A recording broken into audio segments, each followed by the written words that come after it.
Don't paint another watercolor till you watch this. This might sound like an exaggeration, but you're going to learn something so basic and inherent to watercolor painting that will make your life so much easier. Okay, so look, when you look at this scene, we're painting just a scene against the sun, right? The sunlight is behind whatever thing we're painting. It doesn't matter what it is, a highway, cars, doesn't really matter. But look at what this sunlight does to the entire scene. Can you notice how there's barely any black color? There's all grays.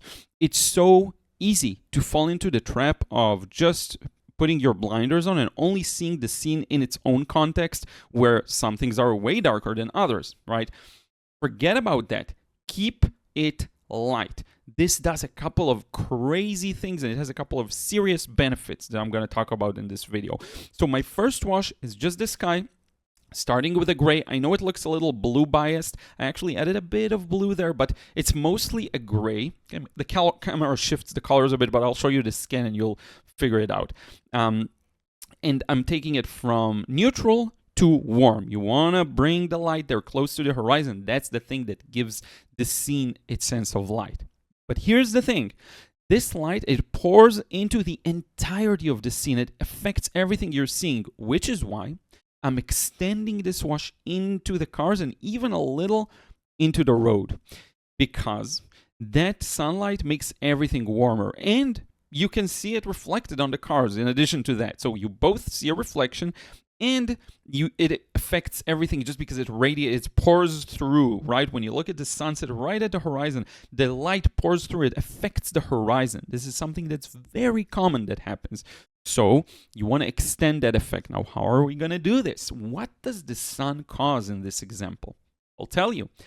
It makes everything lighter. When you paint against the sun, everything becomes lighter. Now, here's the most amazing thing here. It actually plays in our favor because it allows us to use wetter washes because we need a lighter value, and the wetter washes are easier to paint. So why not make use of this opportunity and eliminate the entire last third of the value scale? Don't go for those super rich darks. You don't need them in this kind of a scene. Now check it out. I'm putting in those power lines, whatever it is, right? Street lights. I'm starting with a bit of a neutral blue, but I'm going to mix a bit of warm now, and that's the whole thing with radiating light. It actually affects the colors you're seeing. So these power lines, as subtle as this effect might seem, they actually turn from a little neutral to a little warm as we get to where the sun is, around where the sunset is. It actually affects everything. It affects the horizon, which is why my mix here is going to be a little warm. We're going to start this next wash with a little bit of warmth. Now, when you look at the entire ground wash, right, you can probably recognize some parts that are a little warmer and a little cooler. For example, the car that's closer to us, it's a white car. It looks a little milky bluish kind of, right? More neutral. Whereas some other parts, and especially close to the light source, to the sun, definitely look warmer. So I'm starting with that warmth. What do I have here? A brown. A very neutral brown. Now, here's a couple of cool things that happen here.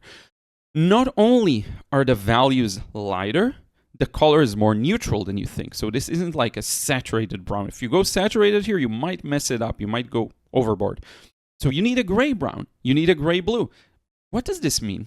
Our base color is just a gray. And then we push the mix. You can see the top mix is a little cooler. The bottom mix on my palette is a little warmer.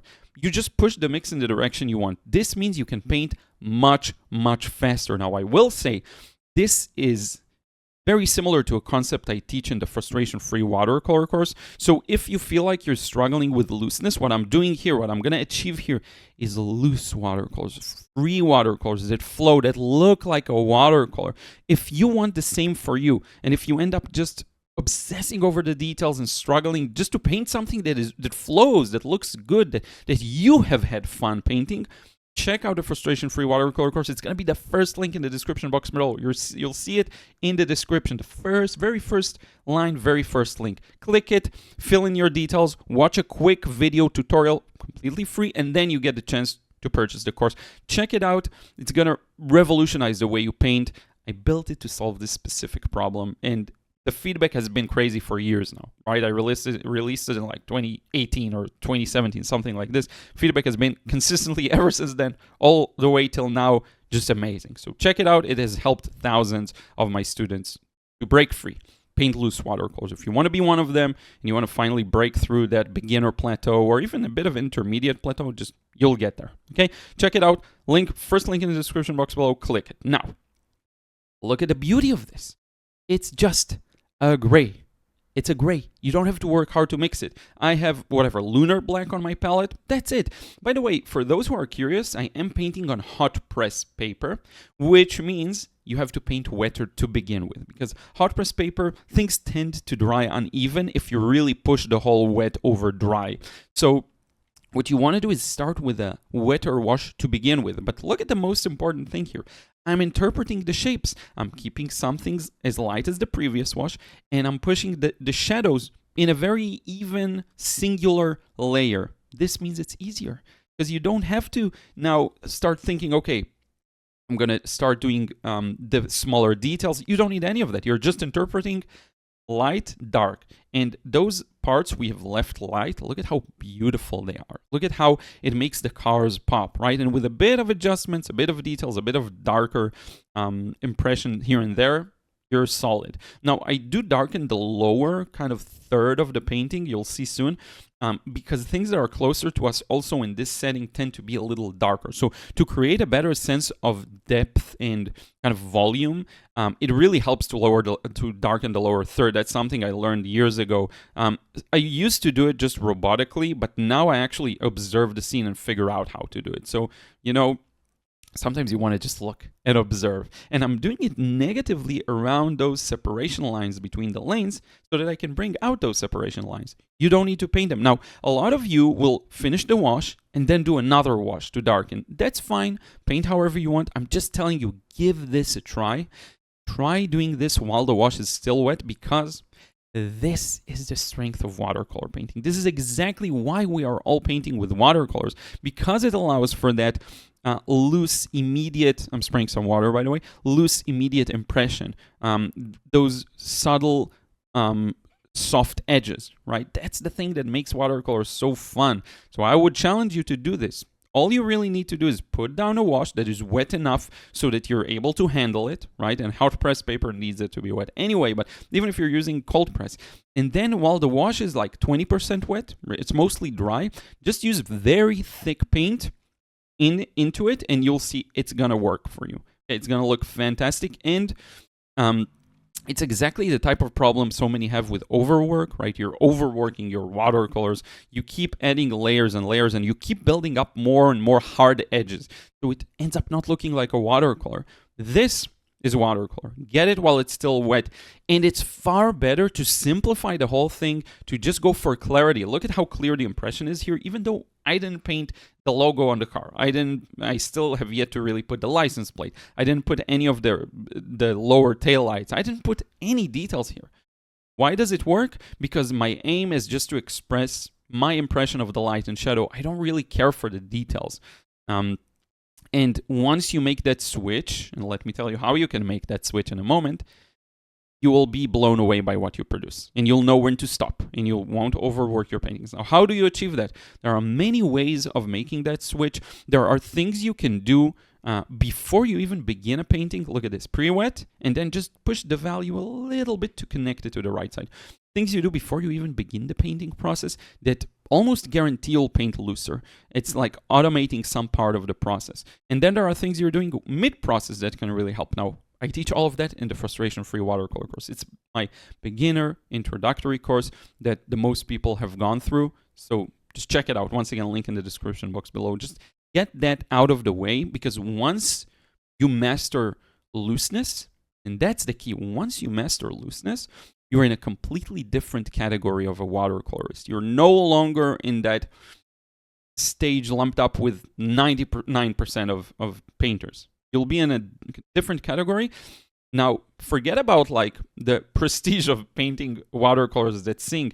Just, it's so much more fun, okay? So if you aim for mastery and just to be satisfied on your own, it's just so much fun to paint these kinds of watercolors. Watercolor opens itself up to you completely different way. So I highly recommend you check it out. Now look at this wash. This is really important because I'm wrapping it around the taillights of the car. This is what makes the red sing, okay? And usually, you know, you can go into more details with the taillights. You can actually bring in the very center that's lighter. You can add the darks, right? Like there's dark reds there. I skip all of that. I'm just painting darks around whatever I established in that very first layer.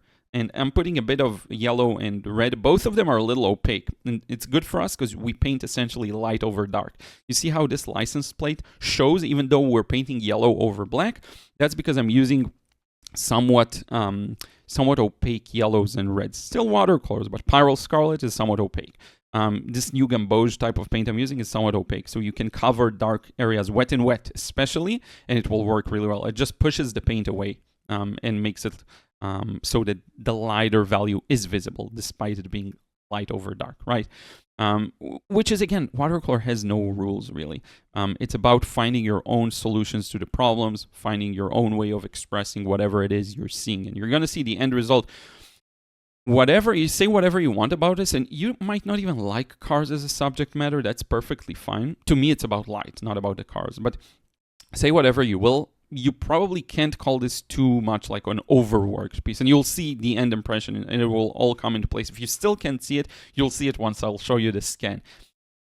I can never call this overworked. I stop like even earlier than I stop usually, okay? So, you know, that freedom is what I think everyone yearns for. Even if you're interested in painting more realistically, this is how you get your start. Because that freedom and looseness, that's the key even for realism. If you're going to paint a more methodical process, right, where you are trying to capture most of the details, you still want to do it from a place of freedom to get a good result. It's still beneficial. Otherwise, it just makes the process so much less fun, so just mechanical, right? These little details I'm putting in right now are actually quite important. They give another dimension of depth to this car, and they convey the idea of, you know, the windows and how parts of them are a little darker. And you know, the windows on both cars could be darker in this scene, but what did I tell you earlier? Simplicity always wins. So I could go and put a thin glaze of neutral gray on the windows of both cars, by the way. Maybe a cool gray. You don't need it. It just looks good as is. So let me show you the final scan. Okay, and by the way, I also would like to zoom in a bit on the end result to show you. I signed this with just an opaque blue, like a cobalt blue, mixed with some designer's gouache, whatever I had. But this is the end result. Very hard for me to call this overworked. Like, look at this beauty. So simple. Just works. It just works and it looks good. I hope you enjoyed this process. Be sure to give the frustration-free watercolor course a try. You will love it. By the way, I have like a 30-day money-back guarantee. So if you feel like it wasn't for you, you won't feel that way. My refund rate is like such a low percentage. Like I can count how many refunds I had over the years pretty easily. So give it a try. You have really nothing to lose and everything to gain. You really do have everything to gain. Now, before we wrap it up, I want to send out huge thanks to everyone who supports me on Patreon. If you're interested in just feeling like you support my work and knowing that you're a part of what allows me to create all of this content for free, and you'll get credits at the end of the videos, just like that. Just check it out. Put in $1 a month. You know, it's huge support. Or if you just want to learn, get the courses. That's the best way to support my work. Thank you so much. I will see you in the next vid. Till next time.